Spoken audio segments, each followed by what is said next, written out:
Now, people are coming in there now.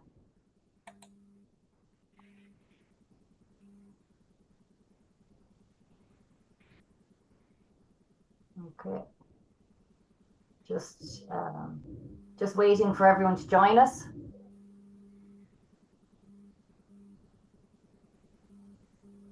Okay, I think we're nearly there.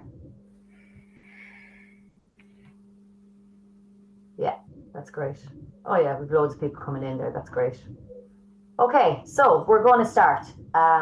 So just want to start by introducing myself. My name is Jo Donoghue and I work with Mental Health Ireland. I'm the National Development Manager for Programs here at Mental Health Ireland.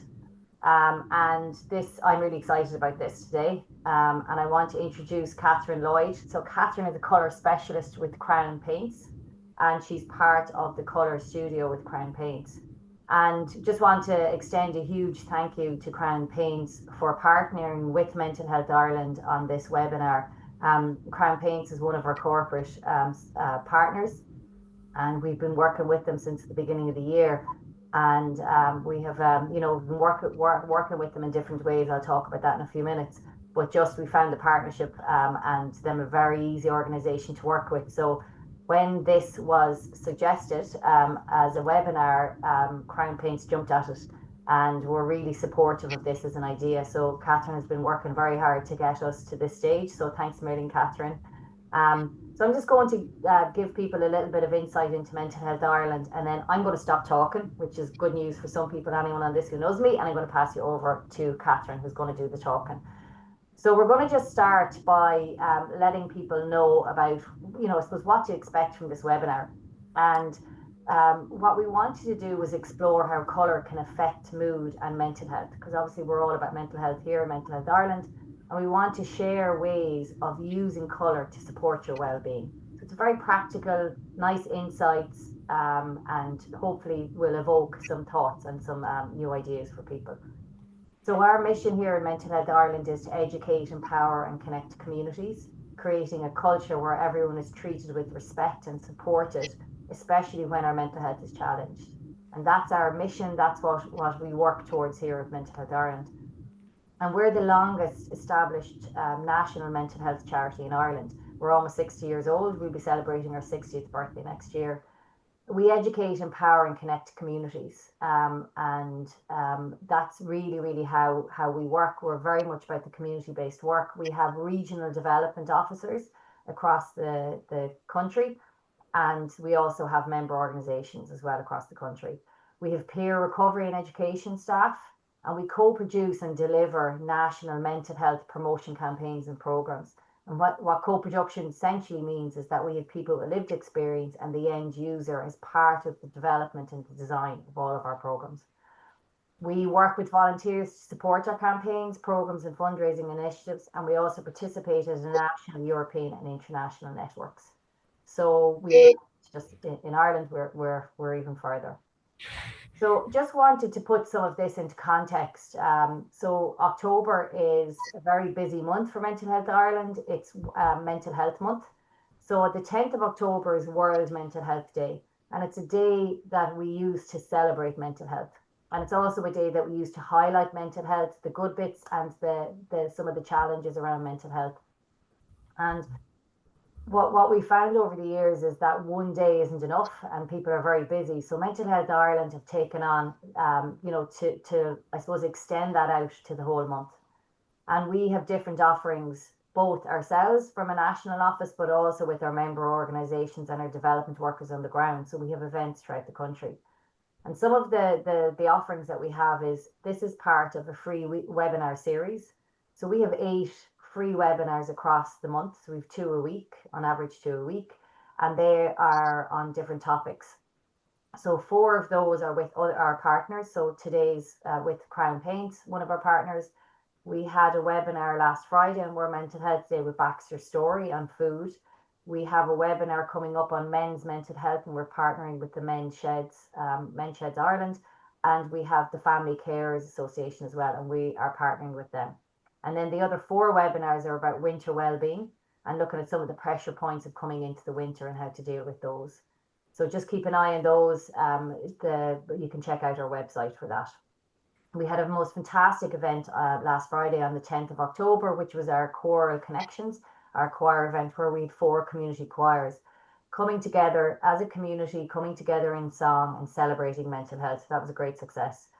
We also have a fundraiser throughout the month called Move It, which is we're encouraging people to give us 60 minutes of movement any day in October and fundraise for us. So there's huge benefits to people's mental health by moving it, by being active. It's one of the 5 ways to well-being, and we're encouraging people to do that and to support their mental health, but also to support us as a charity. We also have a brochure online or a calendar of events, so people can check out on our website to find out what's happening locally. There's lots of events happening through our member organisations and through our development officers. So we would encourage people to do that.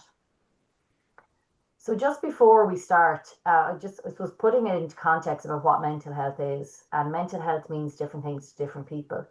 So mental health for us is an essential part of being human and of our overall well-being. It helps us handle everyday stress. It finds purpose and meaning in our lives. It helps us to learn new things, build good relationships, and deal with challenges in a healthy way.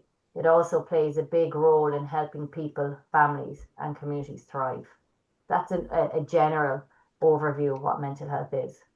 And the last thing I'm going to talk to you about before we move over, and I'm going to pass over to Catherine, is the 5 ways to well-being. And this is a framework that we use.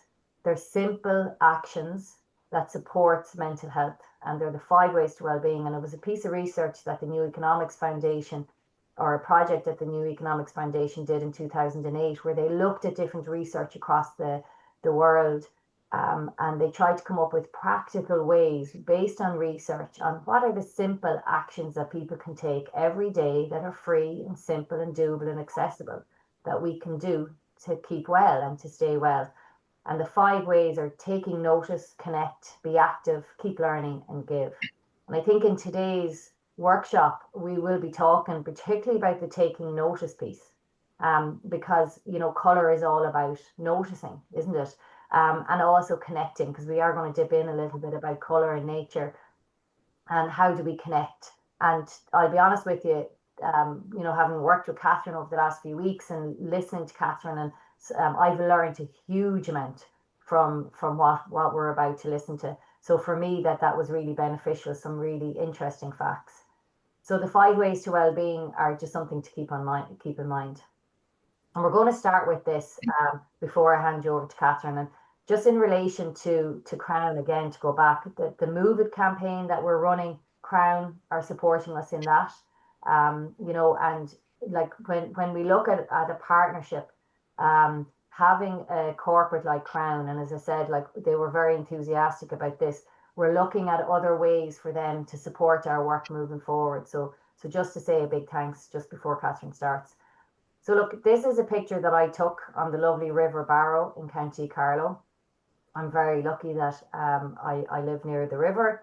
And when Catherine and I were talking about this workshop, you know, I was telling her that one of the simple things I do around connecting is I go out into nature, I stay active, I connect, and I take notice. And one of the ways I take notice is I stop on my river walk and I look at the different shades of green, and that stops me. I have a very, very busy mind. You know, I could be listening to a podcast or listening to an audio book, and sometimes I take the earphones out and I just stop and I look and I say, right, what are the colours that I see? And I took this picture and I sent it to Catherine, and we talked about the amount of different shades of green, because sometimes I'd be walking really fast and like, oh, there's green. When I stop, and we just wanted to start this webinar by introducing that to people, like a simple landscape. How many shades of green can you see? Because there's more than one, there's more than two. I think I've counted 7 shades of green. So we're just encouraging people to have a quick look at that and maybe count the amount of shades of green. And it just is interesting when you do stop and look and take notice and use one of those 5 ways to well-being, how that can slow everything down and how colour can become part of that. So just wanted to share that with you. So I'm going to hand you over to Catherine. I'm going to stop talking now, and so over to you, Catherine. Thanks. Thanks, Jo, and yeah, thanks for asking us to be a part of this.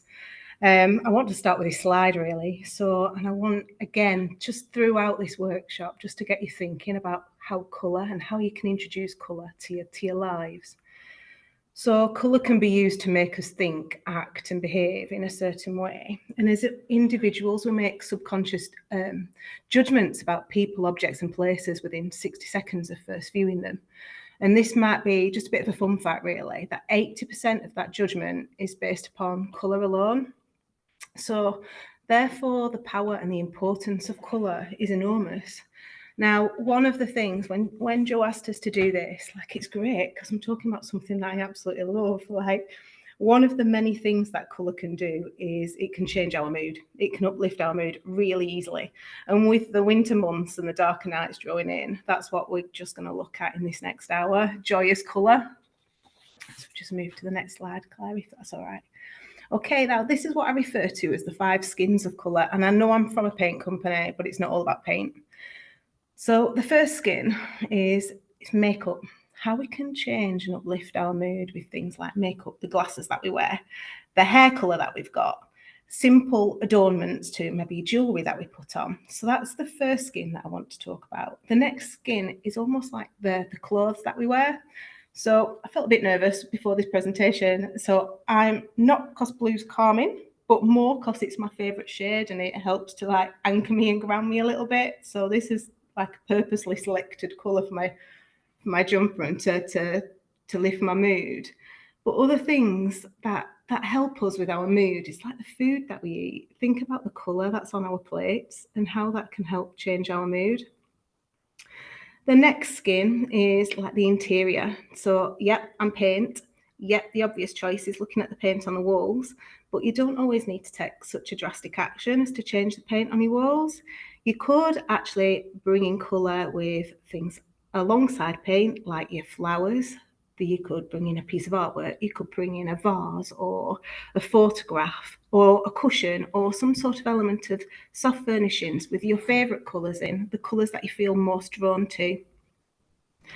And almost the final skin that I want to talk about that Joe's already alluded to is our exterior environment. Now, I'm quite lucky. I live in a rural environment and I love it just to clear my head sometimes, just to get out of my own surroundings and to take myself off on a walk and to see the colours in nature that Joe mentioned before. But all of these have the power to lift our mood. Claire, if you'd just, thank you. Next slide. Now think about a world of colour. What does it mean to you? And colour only exists because we have light. And of course, without light, there'd be no colour. And for me, I know I'd find it a much more boring place. The two go hand in hand. Okay, next slide, Claire. Right, take this image of our UK and Ireland policemen. And we take colour for granted until it's questioned. So how we perceive, and this is something that's really important to remember, because how we perceive colour will vary between individuals, groups of individuals, cultures, but some colours are synonymous with generating a particular reaction. And we're so used to seeing our policemen in a black uniform. But what about if we switch it out? But what about pink? Black strongly connected, in 21st century Britain, black strongly connected with authority. But turning it around, put it in pink, puts a smile on your face. It's the unexpected, it's the element of unexpected here. So when we take colour out of context, that's when it becomes noticeable.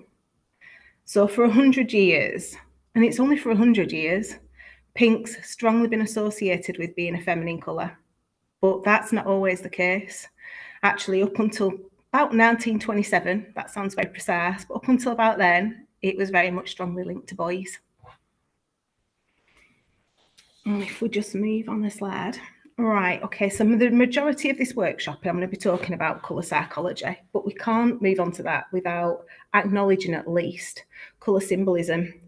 So colour symbolism, this has been going on for centuries, where people everywhere have associated colours with deeper meanings. So this is the way that certain colours can spark emotions. They can tell a story or carry hidden messages beyond what we see.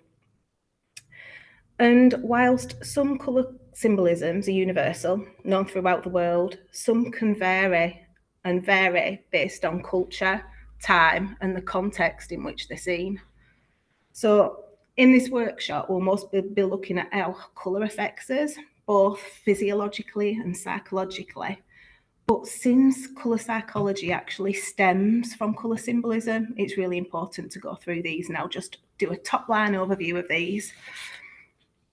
Now then, red in a Western culture is strongly associated with vitality, energy, danger, heat, power, luck, love, and blood. In China, it's a colour that's it's associated with like the life-giving energy of the sun, blood and fire, and it's the colour of celebrations and prosperity, and it's considered to bring luck.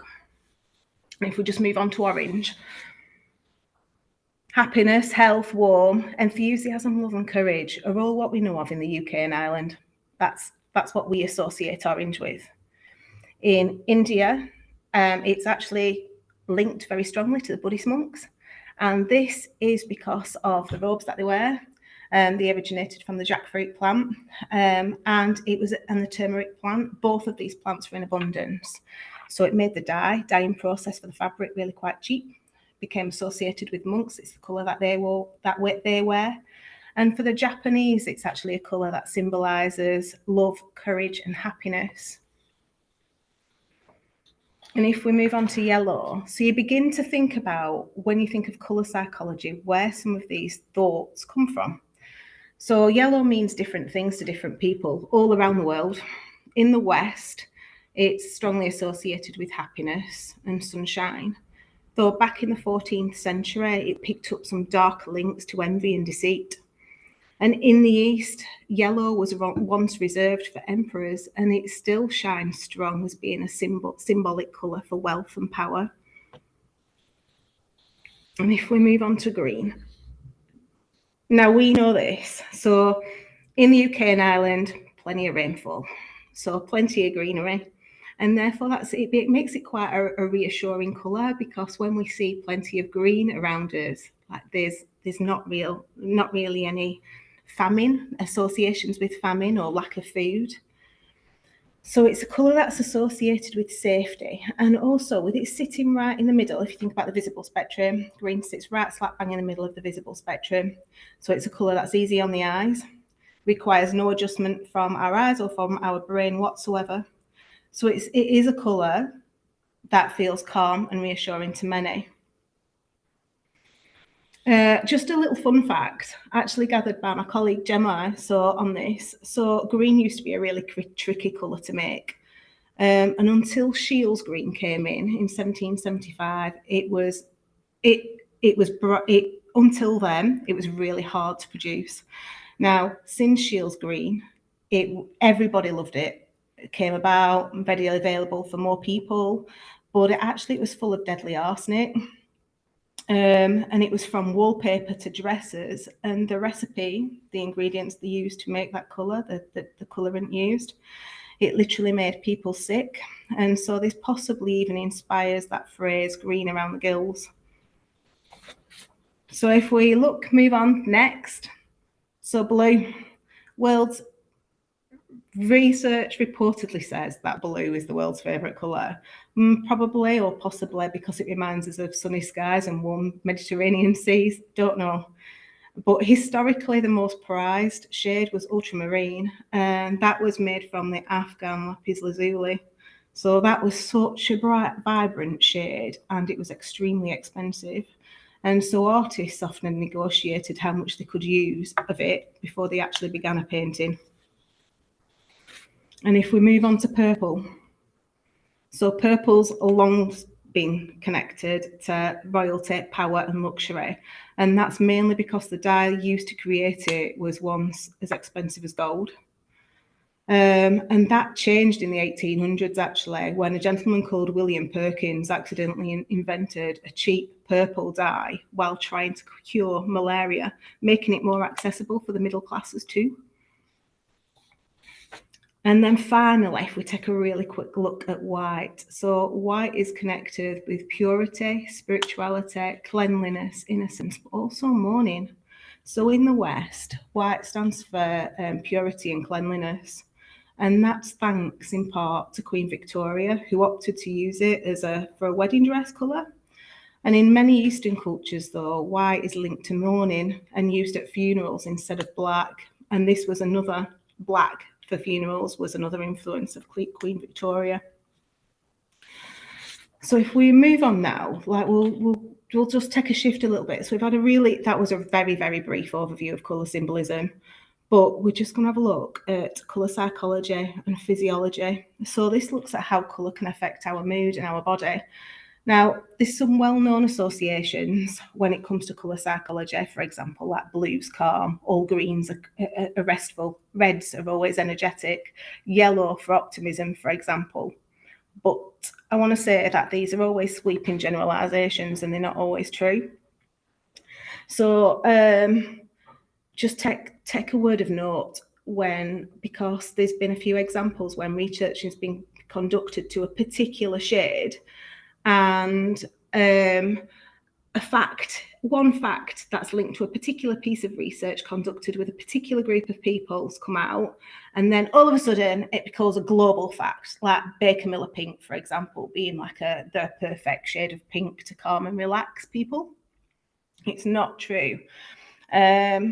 So it's too simplistic to say that all reds are energizing, to say that all greens are relaxing, or all blues are calming. Colours are a lot more complex than that. So a colour is made up of 3 characteristics. It's made up of the hue. So when I talk about the hue, that's like whether a colour is red, whether it's orange, whether it's yellow, whether it's green, blue, or purple. And it's also it's made up of lightness, like how light or how dark is that shade. And it's made up of chroma, of course, like you can have different intensities of colour. So not all reds are bright, not all reds are vibrant. And it's also really important when we're talking about colour psychology, just to remember that our responses to colour are often very personal. So our culture, our age, our personalities, and lots of other factors play a role in how we respond to a colour. So what my perception of a bright, energetic colour might be completely different to yours. And that takes me on to this. So I want to just show you bowling green, snapdragon, both shades of green. Snapdragon it's actually quite an old retail colour. It was brought about, and something that we don't have time to touch upon in this presentation. But if you think about trends, so early 2000s, there was a real trend for very bright, almost acidic shades to come through, bright, vibrant pops of colour. And this was probably as a reaction to the 90s, where we had lots of more natural, warming, cocooning shades. So you'll notice, and I don't have time for it today, but like trends go in waves. So one neutral period is often followed by a brighter, more vibrant period of colour. So if we just move on a slide. And this is really my proof. I wanted to show that not all greens are relaxing. So if we look at this particular one, we can see that the image on the left uses an almost neon shade of green. It's really quite a strong colour on the eyes. It takes some adjustment. And it can be seen as being quite overstimulating for many, especially those people who are hypersensitive. But you could argue that actually it's a colour that does radiate energy. It's very dynamic. You can feel almost like a sense of movement from that colour. The image on the top right now, compared to that green, looks almost quite grey. But it's actually one of our, see it in isolation, beautiful, soft, subtle sage green. It's Mellow Sage from our retail collection, and actually it's currently our bestseller. So, and a lot of people do comment that they do find it, one of the reasons for purchasing it is because they find it quite a calming shade, like a nice backdrop shade, easy to live with. And then image bottom right, it's one of our tinted colours. So personally, I find this colour really beautiful. And I do find it quite relaxing, as well as like, it's quite a rejuvenating colour for me. Not everybody might agree though. So if we move on to the next slide and we look at lightness. Now then, both of these greens, I think, could be perceived as being calming and restful. And this is particularly due to the lightness value here that we're seeing. So a lightness can change the colour from being clean, fresh and airy to deep, dark, mysterious, and it can anchor a space. So a room painted in the fresh light green that we see on the left-hand side, that's one of our colours called dappled light. It offers, you can feel a sense of calm, or at least I can when I'm in a space like that. It feels quite calming. It feels like I can give myself some space. It makes a space feel quite airy, and that's largely down to the fact that the amount of light that particular colour reflects. If we look at the colour on the right-hand side, which is Woodland Wanderer, now this is a dark colour. It's thought to be grounded, weighty, serious and mature, and it can act to anchor a space. So dark colours such as these can really cleverly draw your eye, as you see there, to like lighter furniture and furnishings, artwork within a space. It's almost like a colour illusion. So, and actually what then it makes it quite a lovely backdrop colour, because your eye, if you think about a page on a white sheet of paper or a spread in a magazine, then your eye is automatically drawn to any white space. So this works in the same way. So you've got the dark green, which becomes a backdrop, and then you've got the light coloured furniture and furnishings, and your eye will automatically be drawn to those hero pieces within a room that you might want to shout about and for people to notice and for yourself to notice. So paint doesn't always need to be the hero. But both of these greens, I'd say, could be perceived as being calming and restful.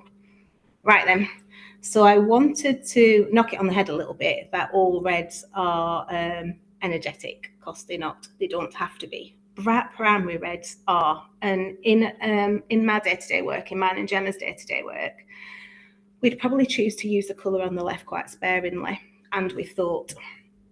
So it's good, it's like a good colour, it's an energising colour. You could use it in sparingly to get people subliminally think about moving through a space, get people moving. It's a colour called Fire Starter. So bright, bold reds like these really pop and they command attention. So they're full of energy. But again, they can be quite much for somebody who's hypersensitive.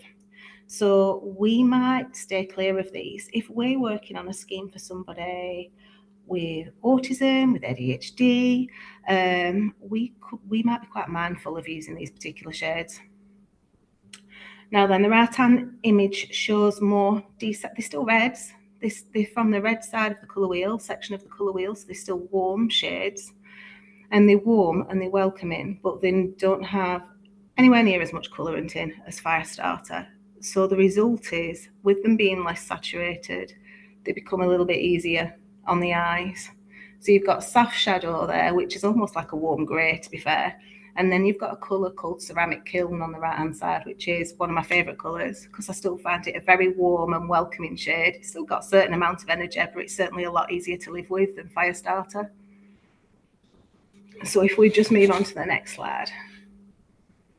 And I wanted to touch upon yellows. So the quiet, and again, it's looking at saturation. So it's looking at how much colourant is in a particular one of our paint colours. So the image on the left shows the quiet, welcoming, low energy yellow of cottonwood. Still welcoming. It's a warm yellow. It's not a green-based yellow. It's got a lot of orange within there too. So whilst the image on the right is painted in Overjoyed, I've got this particular colour in my kitchen and I love it, because when I come down first thing in the morning, for me, it really uplifts my mood. It's full of energy and it's warm and it's cheerful too. So if we just move on to the next slide. And again, I just wanted to challenge really that all blues are calming, because they're not. The image on the left is wrapped in a really highly chromatic, energetic blue of Star Sapphire. Beautiful colour, extremely rich and vibrant, lovely shade, and it's a real mood lifting colour, but I wouldn't necessarily describe it as being calming. Personally, I find one of the three blues on the right hand side, if you're thinking about calming, then personally one of the three blues on the right hand side I find more calming. And we've got from the top like faded denim, soft ash, and wave after wave. But of course, that's personal preference. Anybody in this audience might be more drawn to star sapphire there and prefer that within a home office environment, for example. Now, if we just move on, something that we've not touched on is sensory colour. And in our world, and in the world of interior design, colour is not just about sight. Colour can affect everything. Colour can affect smell. Colour can affect our sense of taste. I've already explained a little bit about movement. So we don't have much time to cover it in this presentation, but I've just got a few slides to describe what we're talking about. So we can associate colours with sound and describe colour as being loud or quiet. We can also associate colours with taste, and I'll show you that on the next slide, I think. And then we can also associate colours with moisture levels, like is a colour, is it wet or is it dry? Does it feel textured? Does it feel smooth? So we'll just touch on that in these next few slides. Right then, so this is loud. So how does this, I've said loud, it's making a statement to me, but think about this one, and maybe it's something that Jo and I will ask you at the end, in terms of what do these two colours make you feel? Like, how, are they loud or are they quiet shades to you? You might find these colours quite easy to live with. Now, the image on the left is RAL 3028. It's an unapologetic, bright primary red. The image on the right is bright blue jay, one of our retail colours, beautiful colour, seen lots of that for 2025, 2026, moving into 2027 as well. But to add to the vibrant scheme, to sort of add to that level of noise that you hear, we use other bright primary, secondary and tertiary colours. So you can see the image on the right, we've got the colour opposite, the red, the orange, we've got the yellow coming in and hints of green too, just to make that you almost hear that space. And then if we move on to the next one. Okay, this is our take on a quiet scheme. So warm neutrals, they have a really profound effect. They can create a lovely quiet space. But dark colours can create a quiet zone that's perfect for concentration too. So here on the left, we've got Botanical Noir, that deep dark green that you see. We've got, in the middle image, we've got shades called Crushed Chocolate, Country Farmhouse. And then the image on the right is Tadalact. So if you're interested in finding out more about this and how colour can trigger sounds, we've worked with a lady called Jo Love, and Jo Love Interiors. Now Jo associates music with colour and brings that into all of her projects. So it's Jo Love Interiors there. No plug necessary, but I thought as I was talking about colour and sound, it made a lot of sense to talk about Jo. So if we just move on to the next slide. Okay, does your face make a particular reaction when you see the image on the left? This is what I describe as like a sour colour, like a sour lime, a sour yellow, anything that makes kind of like your lips purse and your teeth tingle a little bit. And then the image on the right is what I think of when we talk about candy pink, something sweet. How does it make you feel? And again, when we're working on schemes for people with autism, and generally we work in within the public sector, so we avoid these types of shades, because what we don't want to do with lots of people who are using a space is create a really strong reaction like that when there's lots of different users there. So we would avoid like the acidic citrus limes and the yellows and the very, very sweet sickly pinks, you could call it. And if we just move on to the last one from this. I've put this up because I wanted to show an example of almost like wet and dry. And you can think of wet as almost being like when you think of wet, it's not just like the literally wet and dry, but you can almost begin to think of it in terms of textures.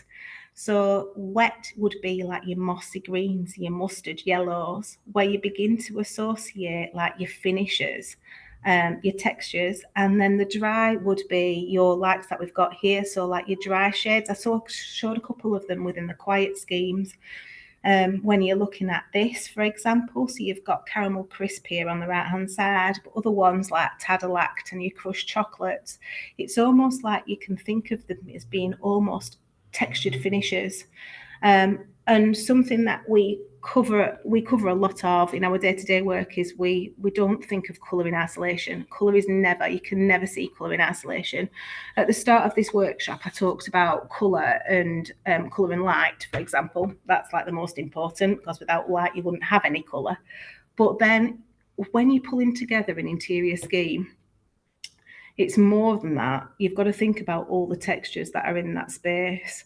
So if we were working on a scheme, for example, where there's people with dementia, what we wouldn't do, we'd always think about the dry finishes to avoid any reflection, to avoid any glare. And this is not something that's just on the walls, but you'd think about this with on your wall finishes. But you'd think about this when you're looking at your flooring too. So what you don't want to do is, obviously when you're talking about people with dementia, people who are elderly, you want people to remain as independent for as long as possible, and ideally in their own homes. But if you take into account like an assisted living accommodation or a sheltered housing accommodation, what we wouldn't do is put like shiny surfaces down on a floor or on a wall. Always be matte, because that way if you've got a shiny surface on a floor, people are going to see it. I do. But you see it's like almost like a trip hazard. You start to walk a little bit more cautiously because the surface looks slippy. So we're always thinking about textures. Textures are really important in the work that we do. If we just move on a slide. And I just wanted to show this. So, and I know this presentation will be available on the website, Mental Health Ireland website. So you'll be able to get more information, things that I've not covered or just refer back to really. So we've put this together so as an overview of what we've spoken about. So you can have like the timeless shades, the fresh shades that don't have any black. Then you've got more high energetic shades, those highly chromatic, vibrant shades that we talked about, and as well as those grounding, the colours that can act as a great backdrop to a space and anchor a space. And then if we just move on, just put a few boards together for you so you can, if you're looking to redecorate your place now, your space, any of your spaces now, put just a few boards together for you. And perhaps this is more for reflection after this workshop, but like light colours, they are often underestimated when it comes to setting a mood. So like soft pale shades can obviously open up a space, making it feel fresh, airy and light, but they really do help create that sense of clarity and calm. And I think one of my favourite colours of the moment is actually vanilla bean. So it's a lovely warm neutral. It's not a cool neutral, because I think sometimes when you get a pale blue in certain light, certainly with a north facing light, it emphasises the grey undertone. So any grey undertones are highlighted and you end up with a space that actually feels quite cold. Whereas some of these warm neutrals, where they've got the reds, the oranges as bases, as colorants within the recipes, actually just help you feel calm, relaxed, but also quite warm too. So if we just move on from that one. And then concentrating, solitary thought, it's not all about blues, as the slides before highlighted. If you want to include blues, then I've put some of the favourite ones up on the screen here. But you embrace like those warm neutrals as well that we spoke about, like those dry, those almost cocooning colours that we talked about, the always okay, the crushed chocolate, the deconstructed there on that right hand side. So don't overlook them, is what I'm saying.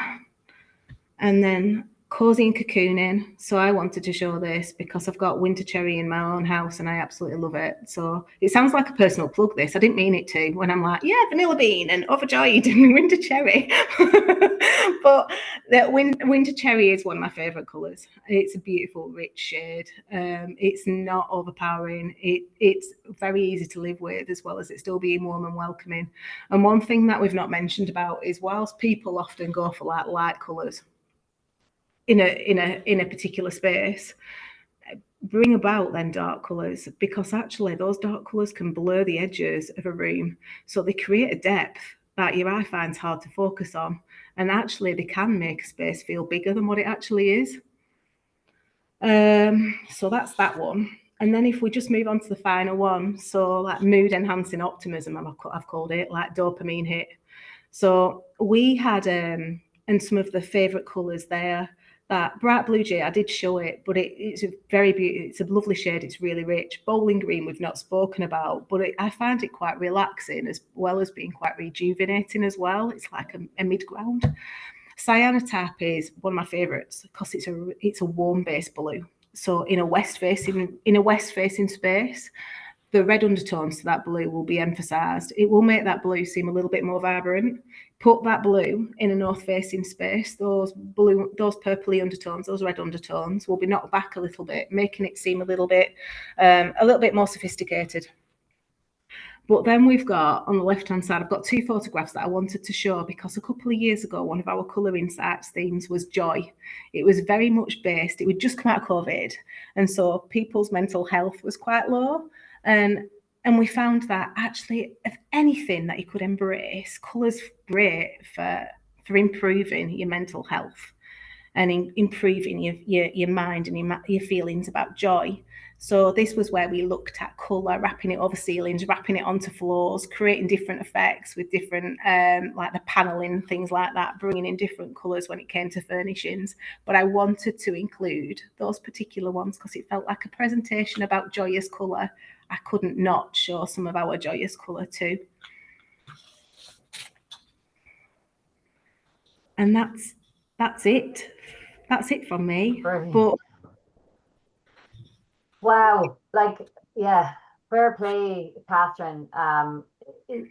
Talking about making color interesting, and bringing color to life. Like, even though I've gone through this presentation with you before, I was taking notes, and I was like, oh my God, I didn't hear that the first time, and it was so interesting. And one of the things that I really got from that was around how color expresses. We express ourselves a lot through color. And if it's so interesting to kind of hear it, I suppose, from someone who, you've worked, as you said, in Crown for 20 years, in color, like, and to have that kind of expertise. One of the things now we want to know is if anyone watching has any questions, because Catherine's here to answer questions. We'd love to get a little bit of interaction. Just if somebody does, if you're maybe decorating at home and you're wondering about color and what kind of colors to use, you're wondering about mood in relation to color and how that might enhance, your mood. I have a question here, and it's one of the questions is just around the alternatives, Catherine, to enhance color. So alternatives to paint. So is there any kind of, what other ways are there going to be, or do you have? yeah, I think I mentioned them earlier on slightly, but definitely if you think about an interior space, and if you think about biophilia and how important that is now in interior design, that's that it's a lot of people do it, and just a simple bunch of flowers, just a simple couple of flowers picked from your garden, that can really lift your mood. And that, I think that for me is actually, I'm not, as even though I work in paint, I don't redecorate like every 6 months. I don't. My husband's not that keen on painting, so it's left to me. Okay. So I do bring in like the flowers. I do bring in the clothes, and I bring in a lot of textures. I love fabrics. So, and I love coloured fabrics. So that's where I get sort of like an instant joy lift, if you like. Yeah. Brilliant. We have a couple of questions coming in, which is brilliant. Thanks for that, Catherine. One of them question from Amy is, what are your thoughts on colour drenching a room? I presume you know what that means. Yeah, I so don't. right.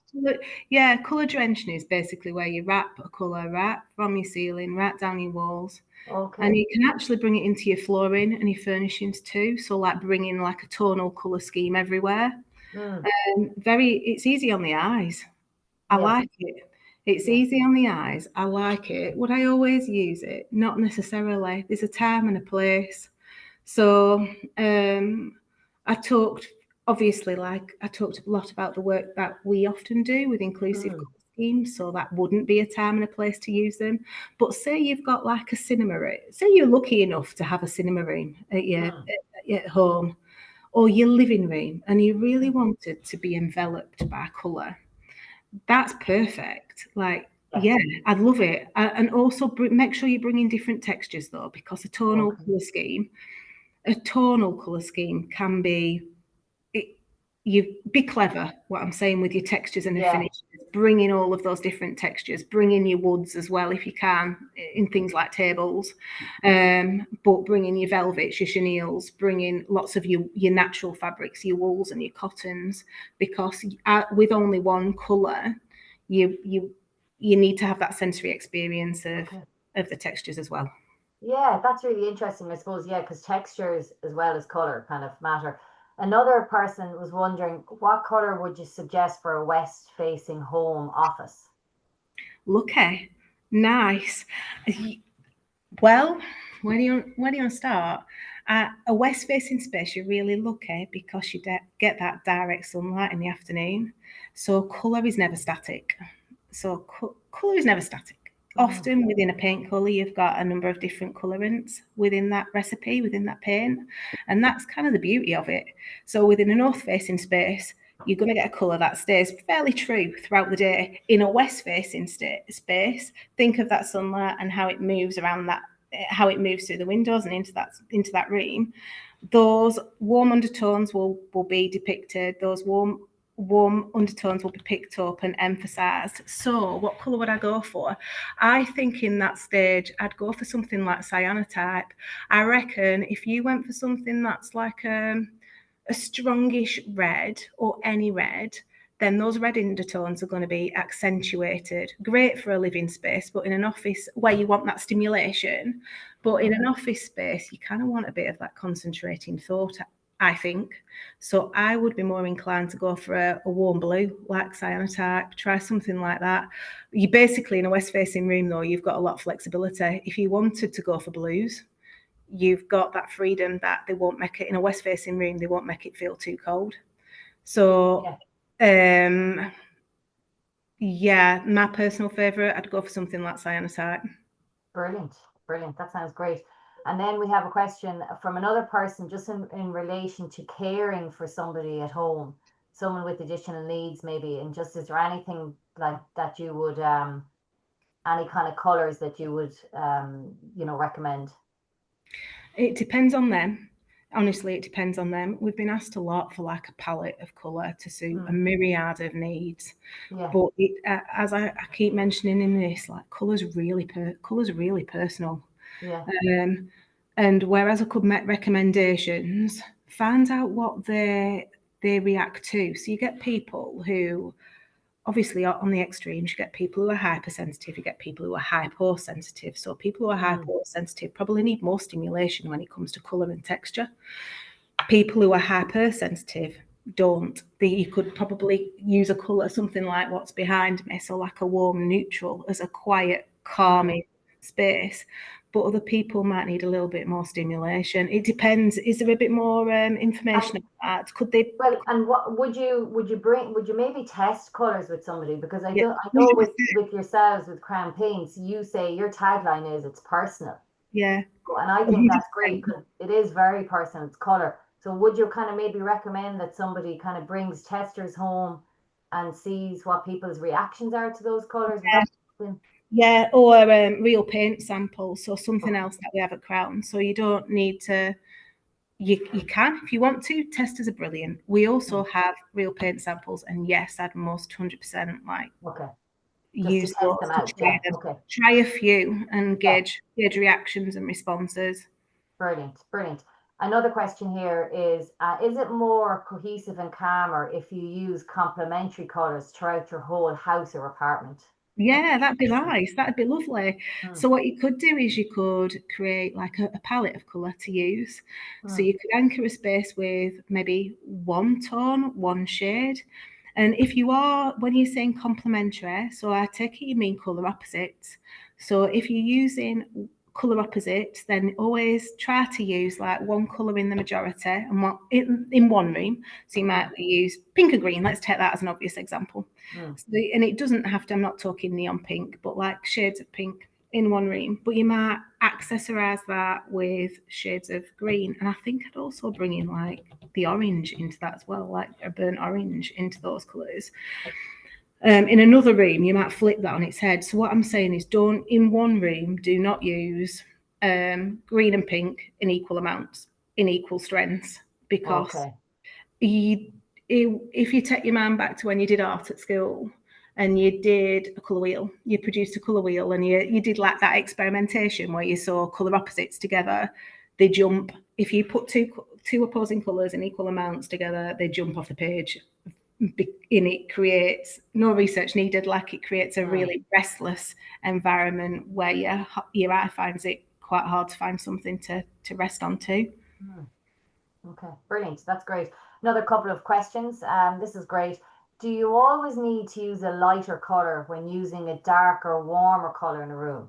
So the contrast. No. No, it depends. No, not at all. Like if only I mentioned about like your lighter colour for furniture and furnishings, but that's only if you really want to draw attention to them. If you want to make them pop and stand out, no, not at all. You could create an environment that blends, like I mentioned the colour drenching before. Like, do embrace it, go all dark. It's always interesting when you showed that picture of the dark room versus the light room, and you could really see the focus on different things change. So I suppose it depends what you want. You said it yourself. If you want to highlight certain things in your room, you can kind of go darker, which is really interesting. This is an interesting one. I suppose looking at sleep and relaxation, in a bedroom. Are there any colors that would I suppose support someone's relaxation and their sleep? Do you know what? We need to do more research on this. This is something that we've been talking about properly, because you'd think that's something that surrounds us every day. There's lots of bits of research with bits of groups, which is something that I spoke about earlier, but nothing really widescreen that I could say, yeah, use a pale lilac, that's perfect for sleep. I mean, I could say that, but actually that's like hearsay. There's no cold, hard fact on that. I think I'd go with the fact when it comes to light, actually, more than anything else in that space. So everybody knows about the cool lights versus the warm lights, and when this comes to sleep, that's really important. So I'd probably create, as a chronic insomniac myself, I would turn that lighting down quite low, so you're not stimulated by either screen or blue lights in your room, and it's more about the light than the colour. Yeah, you might want to avoid those neon pinks and those neon greens and those neon orangers, like stay clear of them. But other than that, go with what you feel comfortable with, but take it on board in terms of light, and maybe take it on board in terms of smells. Mind you, it sounds like that person might be a bit like me, so they might have tried everything already in terms of I have. I have not at the moment, but I've had a really deep dark blue in my room called soda light blue. And actually I found that quite useful to me, but that's more me. I'd definitely go down more of the lighting route if that's helpful. Brilliant. And we have one more question, we have a few more questions, but we only have time for one more, so that's okay, because we're going to be finishing up now shortly. But so I'll just take the next one, which is, can you recommend a color for a small room to make it look bigger? Your obvious selection would be to go for something light, as obviously a light colour reflects more light and bounces that light around the space. But don't be And it might be what it's for, to be fair. Like, if they could quickly put in the chat what it's for, because I feel like I'm going, but they could go for the dark because they could push those boundaries right back if they went for a deep blue or a deep red. So if they went for something, I'm just going to get my colour card out now. So if they went for something like ruby chocolate, for example, then that would have the effect of pushing the walls right back in that space. But if they wanted to open it out, create a lovely light space and a lovely light environment that feels quite spacious.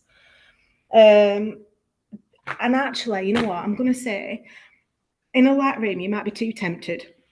You might be too tempted to embrace them shades of white. But I'd say stay clear, because shades of white can really feel quite clinical and they can feel quite cold.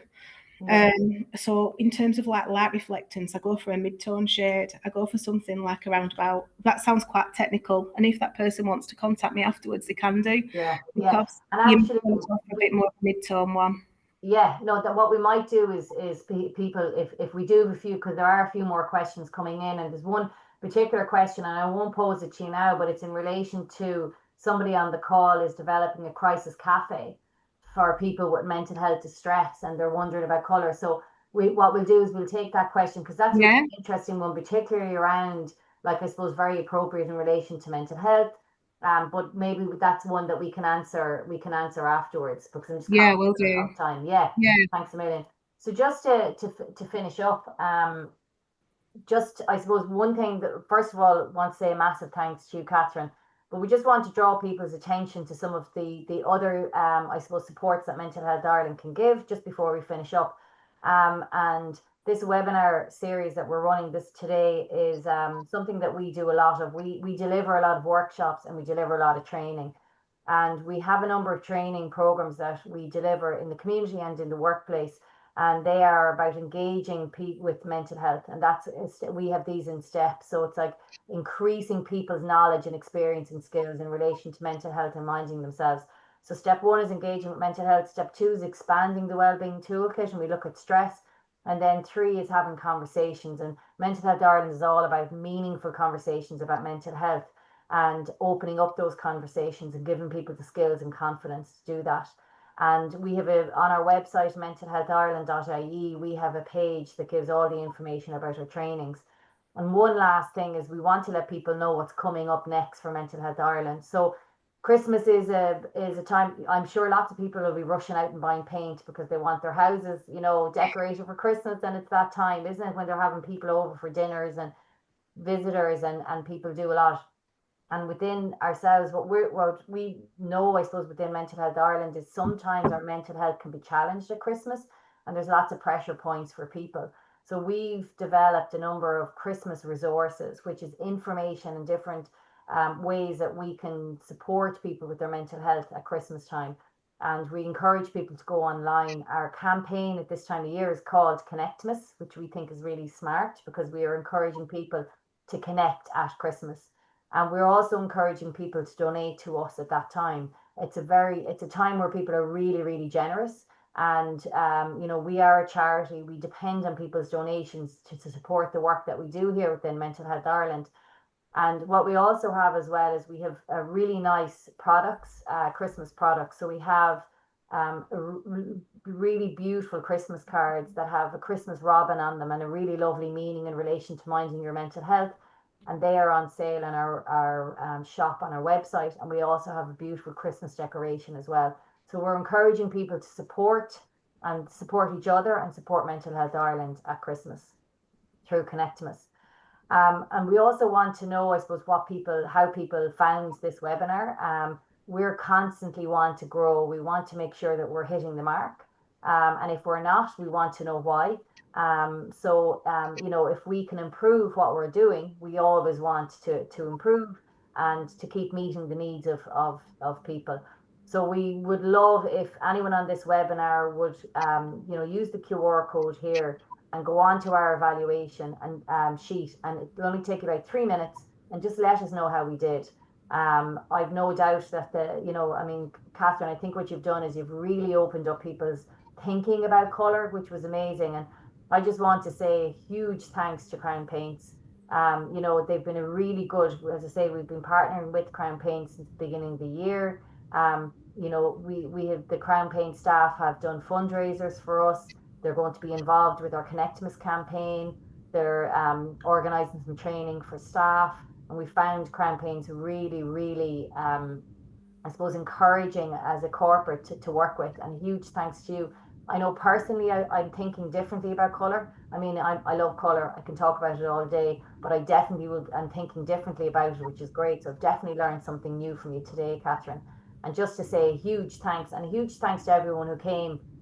Please sign up to the evaluation form. Check out our website. This webinar, the recording of this, will be on our website in the next couple of days, and hopefully it'll be up on the Crown website as well. And yeah, Catherine, I don't know if you have any kind of parting words for people, but or just to say thanks a million.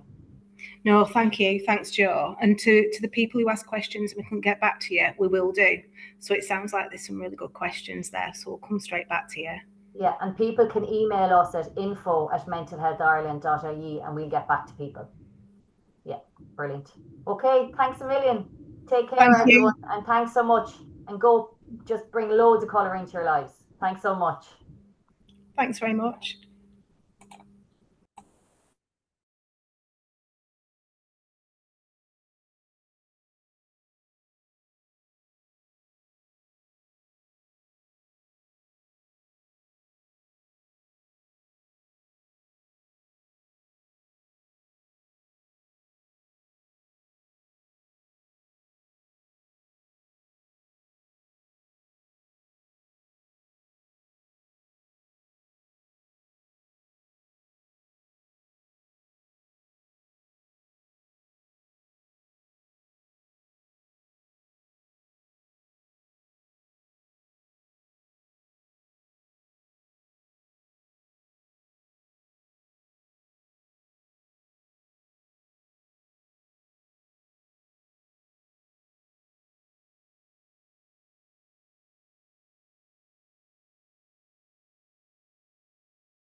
Now, well, Good. She's gone all together, is she? Did she dip she's out of gone. it? She's traumatized. Well, she's Yeah, back. I Yay! mean, you can hear Well the done. We're worried about you. Well done, Catherine. That was brilliant. Oh, Yeah. no worries. Absolute pro. Did I just sound like I was like going, well, you could use this, or you could use this, No, or you could you use know this? what? You were, it was very engaging, and like I find it so hard because you can't see anyone. So you were very much like having the chats. It was brilliant. No, but it was Yeah. helpful to see you. So I was just like talking to you, Joe, going, blah, blah, blah. I know. But you know what? The fact that there were so many questions is always telling because people are staying on, and the retention was really good. So at the like at one stage, I don't know, Claire, if you've seen, there was definitely 59 at one stage. There was 59, yeah. Yeah, but there was 50 people stayed for most of it. There was kind of 48, 49 for most of it. Now that's huge for that means people were interested in what you were saying. Yeah, they were. Yeah, when people stay on, it's people vote with their feet, and then at the Yeah. end, it was 41 or 2 people when there was during the questions and answers. That's really telling. Very good. Yeah, very good. You give great information as well. It was really lovely.